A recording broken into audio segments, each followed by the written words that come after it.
ہم وہی کہیں گے جو ہمارا دین ہم کو بتاتا ہے، عمل کرو تو تمہارا بھلا ہے۔ وعلیکم السلام ورحمۃ اللہ۔ بحرہ جو ہے یہ بمبئی میں بکثرت پائے جاتے ہیں اور یہ اہل تشیع کی ایک شاخ ہے۔ شیعوں میں جناب رسالت مآب صلی اللہ علیہ وسلم سے حضرت مولائے کائنات، پھر امام حسن مجتبیٰ، امام حسین رضی اللہ تعالیٰ عنہ، پھر آپ کے صاحبزادے حضرت امام زین العابدین، پھر آپ کے صاحبزادے امام باقر رضی اللہ عنہ، پھر ان کے صاحبزادے امام جعفر الصادق رضی اللہ تعالیٰ عنہ، ان بزرگوں تک تمام اہل تشیع ایک ہیں۔ پھر حضرت امام جعفر صادق رضی اللہ تعالیٰ عنہ کے بڑے صاحبزادے جن کا نام اسماعیل تھا اور جو بچپن ہی میں فوت ہو گئے، تو شیعوں کا ایک گروہ ان کی امامت کا قائل ہے۔ پھر ان کے بعد جب آپ کے چھوٹے صاحبزادے امام موسیٰ کاظم رحمۃ اللہ علیہ پیدا ہوئے، تو آج جو دنیا بھر میں شیعہ بڑی تعداد میں پائے جاتے ہیں، جن کو اثنا عشریہ کہا جاتا ہے، یعنی 12 امامی شیعہ، تو وہ امام جعفر کے بعد جو ہے وہ امام موسیٰ کاظم رضی اللہ تعالیٰ عنہ کو امام مانتے ہیں اور ان کے آگے امام مانتے ہیں۔ لیکن ایک فرقہ شیعوں میں جو پیدا ہوا وہ امام جعفر کے بڑے صاحبزادے حضرت اسماعیل رحمۃ اللہ علیہ کو لے کر پیدا ہوا، وہ لوگ اسماعیلی کہلائے، یعنی وہ ان کی امامت کے قائل ہو گئے۔ پھر یہ لوگوں نے مصر میں کافی زمانے تک حکومت کی۔ آج جو الجامعۃ الازہر ہے مصر میں، یہ انہی لوگوں کا بنایا ہوا الجامعۃ الزہرا تھا، جو بگڑ کر جامع ازہر ہو گیا۔ پھر بعد میں ان میں دو گروہ ہو گئے، مستعلی اور نظاری۔ تو نظاری جو ہے وہ جن کو آج کھوجے کہا جاتا ہے، جن کا جو امام ہے وہ پرنس عبد الکریم آغا خان، جو داڑھی کٹا ہے، شراب کو حلال کہتا ہے، میوزک کو حلال کہتا ہے، اور وہ لوگ اس کے اندر خدائی صفات کے قائل ہیں اپنے امام کے اندر۔ نظاری اسماعیلی شیعہ، اور یہ لوگ نماز روزے سے بالکل فارغ ہیں، ان کو نماز روزے سے، حج سے، زکوٰۃ سے کوئی لینا دینا نہیں، بس اپنے امام کو زکوٰۃ بدنی دینی ہے، زکوٰۃ مالی دینی ہے، اور شراب وغیرہ حلال ہے، میوزک حلال ہے، تعدد ازواج کے سلسلے میں کوئی روک نہیں ہے، جتنی چاہے شادیاں کر سکتے ہیں۔ غرض کہ ان کا دین بالکل ماڈرنزم میں اور لادینیت میں تبدیل ہو گیا ہے، یعنی وہ کوئی دین ہی نہیں رہا۔ اب دوسرے جو اسماعیلیوں کی شاخ تھی مستعلیہ، آپ کو یاد ہوگا حسن بن صبا، جس کی تاریخ آپ نے پڑھی ہوگی، جو ایران کے قلعہ الموت کے اندر حکمراں تھا اور حشیش پلا پلا کے جس نے اسلامی سلطنت کی جڑیں کھوکھلی کر دی تھی۔ بڑے بڑے سلاطین اسلام اور وزرائے اسلام اور علماء اسلام، عمائدین اسلام، شیوخ، صوفیاء کرام، اولیاء امت اور علماء کرام کے قتال جس نے کروائے ہیں، یہ خبیث اسی نظاری فرقے سے تعلق رکھتا تھا۔ حشیش پلاتا تھا اور اس کے بعد لوگوں کو جنت دکھاتا تھا، اور پھر وہ ان کو ایسا فدائی بناتا تھا کہ وہ دنیا بھر میں جہاں بھی اسلام کے سچے پکے ماننے والے ہوں تو وہاں جا کر ان کا قتل کر دیا کرتے تھے۔ یہ حسن بن صبا کی ایک پوری تاریخ ہے، آپ اس کو پڑھ سکتے ہیں تاریخ کتابوں میں۔ تو یہ اسی نظاری فرقے سے تھا۔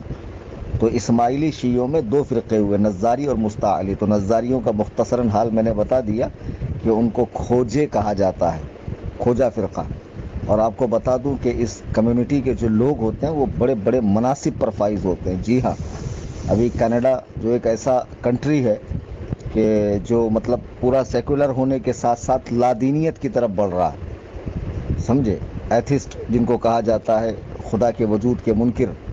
تو کینیڈا کے اندر جو اس وقت سب سے بڑی کورٹ کا جج ہے وہ اسی فرقے سے تعلق رکھتا ہے۔ یہ لوگ زیادہ تر ایڈوکیشن کے اوپر دھیان دیتے ہیں اور پورا ماڈرنزم کو فالو کرتے ہیں۔ ان کے جو جماعت خانے ہوتے ہیں، مسجد تو ہوتی نہیں، اس میں عورتیں، آدمی، رقص و سرور کی محافل، شراب، رنگ و روغن، ناچ گانا اور عریاں لباس، عریاں ہونا اور نیم برہنہ ہونا، اس طرح کی حالتیں ان کی جماعت خانوں میں ہوتی ہے۔ لیکن اس کے مقابل جو دوسرا فرقہ ہے اسماعیلی، جن کو بحرہ کہا جاتا ہے، ان میں بھی دو ہے، ایک سلیمانی ہے، ایک داؤدی ہے۔ تو تو سلیمانی تو مختصراً گجرات کے علاقے میں ہے، لیکن داؤدی جو ہے نا یہ بامبے ہے، کراچی ہے، یمن ہے، انگلینڈ ہے، آسٹریلیا ہے، امریکہ ہے، اور بھی افریقہ وغیرہ کے کئی ممالک میں ہے۔ تو ان میں جو ہے نا داعیوں کا سلسلہ ہے، یعنی ہر زمانے میں ان کا ایک داعی مطلق ہوتا ہے۔ اور جیسے ان کا بھی 52واں داعی تھا ڈاکٹر برہان الدین جو مر گیا، اب اس کا بیٹا مفضل ہے۔ بامبے میں بوری محلہ ہے، ایک مشہور ہے، وہیں ڈاکٹر برہان کا باپ سیف الدین کی قبر ہے نا۔ اور 2014 میں جب برہان الدین مرا تھا تو اس کی قبر بھی وہیں ہے۔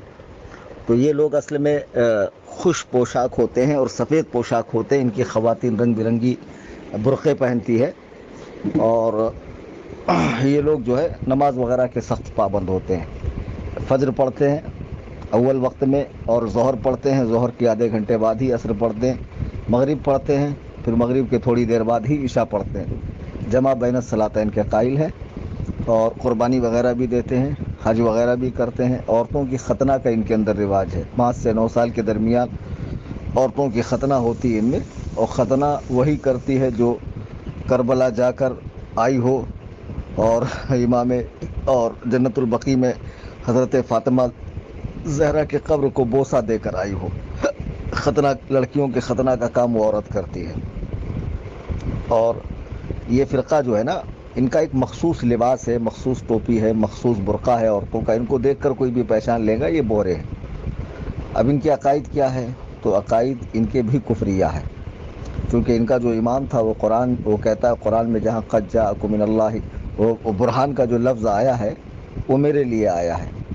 پھر ان کا ایک عقیدہ، جیسے اثنا عشریوں کا 12 امامیوں کا عقیدہ ہے کہ قرآن محرف ہے، تبدیل شدہ ہے، اور اس کے 10 پارے امام غائب کے پاس ہے، اسی طرح یہ بھی کہتے ہیں کہ 10 پارے کا علم جو ہے خاص وہ امام جعفر کو تھا، اور قرآن 30 پارے جو حضرت عثمان رضی اللہ تعالیٰ خط عثمانی کے مطابق چل رہا ہے دنیا میں، وہ قرآن درست نہیں ہے۔ پھر اس کے علاوہ یہ حضرات صحابہ پہ تبرہ بھی کرتے ہیں، ماتم بھی کرتے ہیں، لیکن چین سے، زنجیر سے اور آگ میں کودنا اس طرح کا ماتم نہیں کرتے، ہاتھ سے کرتے۔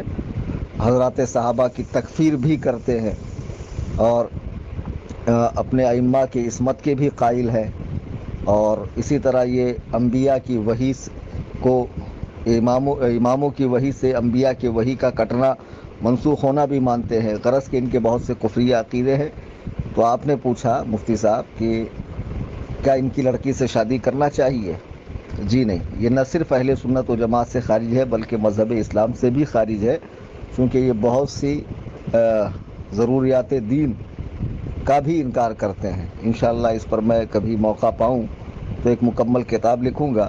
سر دست کچھ حالات ایسے ہیں کہ مصروفیات زیادہ ہیں، تو میں نے خیال کیا ہے کہ انشاءاللہ جو لوگ اس فرقے کو نہیں جانتے دور و دراز، وہ ان کے گمراہ اور عقائد کو اور کفری عقائد کو جانیں، اور ان سے رشتہ داری کرنے، کھانے پینے، میل جول کرنے، یا ان کے عبادت گاہوں میں جانے، یا اپنی مساجد میں انہیں لانے سے پرہیز کریں۔ مختصراً عرض کیا ہے، امید ہے سمجھ گئے ہوں گے۔ کوئی بات اگر نہیں سمجھ میں آئی تو دوبارہ رابطہ کر سکتے ہیں۔